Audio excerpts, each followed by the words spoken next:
ang tanan.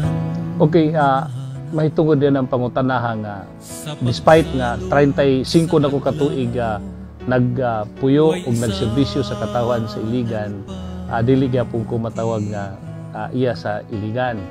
Ako ning isulti nga ang pagka Iligano nimo wala ni magdetermine kung natawo ba ka dinhi og dili, no?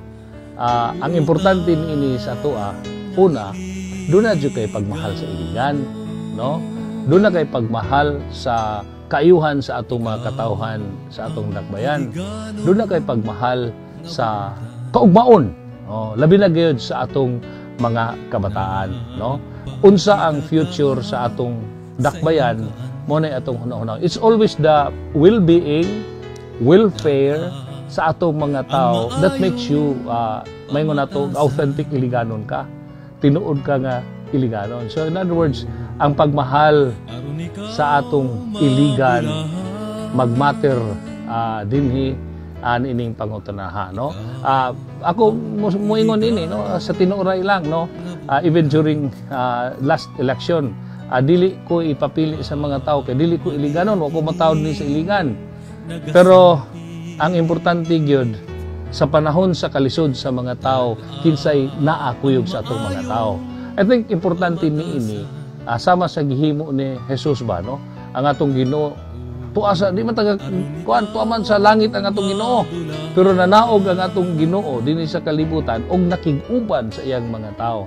I think this is what I'm trying to say, no? Kinsa to'y nakig-uban og makig-uban sa atong katawhan mao sa panahon sa kalisod, mao to'y ato nga ningon nato daygon na siya Iliganon, no? Imagine myself is already 35 years and working hard serving the people of Iligan, no? And then i-question pagyapon ang atong pagka-Iliganon. I don't think, no? Ang importante niini nga kita nagserbisyo ta, nag-alagad ta sa mga tao ug dili kita mobiya sa atong mga tao sa panahon sa kalisod sa atong katawhan sa dakbayan sa Iligan. Kinsa man habilin ina nila ni, pero kaning inyong ubos nga alagad sa panahon sa kalisod na nagpabilin kuyog sa atong mga tao sa ilang kalisod, no? Bisan karon sa pandemic, no? Kisay makita ninyo nga atong ipanghambog nga Iliganon nga nakigkuyog, nakigduyog sa kalisod sa atong mga katawhan, no?